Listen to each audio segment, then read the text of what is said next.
Hello guys, welcome back to the channel. In today's video, I'm going to show you how you can remove view only on Google Sheets mobile.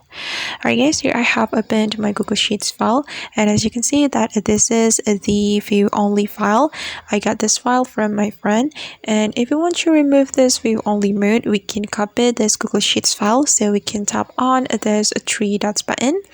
Then there will be several options for us, and we have to select the share and export. Okay, and you can click on make a copy. Then you can change the document title. You can change the document title right here, but if you don't want to change the document title, you just need to click on OK and just wait for a moment until the file has been copied to our Google Drive. Okay, and now the file is being opened, and just wait until the file is opened. Okay, now as you can see that this file has been copied to my Google Drive, and now I can edit this Google Sheets file. So I'm going to put a text. Okay, and alright guys, that's how we can remove view only on Google Sheets file. I hope this tutorial will be useful for you.